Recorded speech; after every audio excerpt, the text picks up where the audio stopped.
که با گلوله و عشق راه خود را در قلب ها می برد. پناهنده سیاسی. در خیابان مردم با تظاهرات و فریادهایشان توطئه ها را افشا می‌کنند، لکن در داخل سفارت سیل توطئه ها در جریان است. من همون مردی هستم که یه رگبار 100 تایی گلوله بهش می‌بندن ولی روگردون نیست و گلوله ها. مأمور سری روزها. پروفسور مردک دیوونه. اون کجاست؟ چاک کانلز. مری جوزنت. بگو اون کجاست؟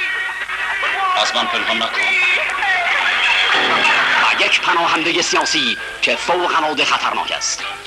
ری میلن به نقش سفیر آمریکا که مانورهای سیاسیش حقایق ملتهب روز را پنهان می کند. بسیار خوب آقایون، شروع می کنیم.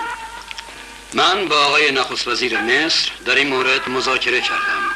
ایشون کاملا موافقند. آقای سفیر آمریکا باید در خاورمیانه موقعیت خودش حفظ کند. رادریک کرافورد به نقش دارنجر رئیس امنیت سفارت. مواظب باشین اون از سفارتخونه خارج نشه.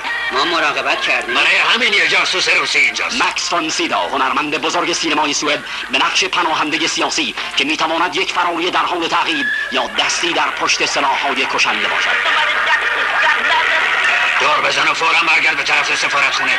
پس تکلیف زنم چی میشه؟ جاسوسای روسی فرودگاه قاهره رو محاصره کردن. چرا میخوای مصری‌ها به خاطر تو سفارت این آمریکا رو با آتش بگیری؟ پناهنده سیاسی.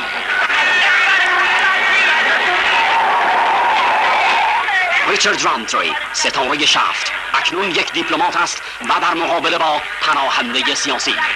ریچارد، اسلحه‌تو بنداز. پناهنده سیاسی، فیلمی که هیجان را با دغل‌بازی‌های نفرت انگیز سیاست در هم می‌آمیزد. پناهنده سیاسی، تهیه کننده مل فرر.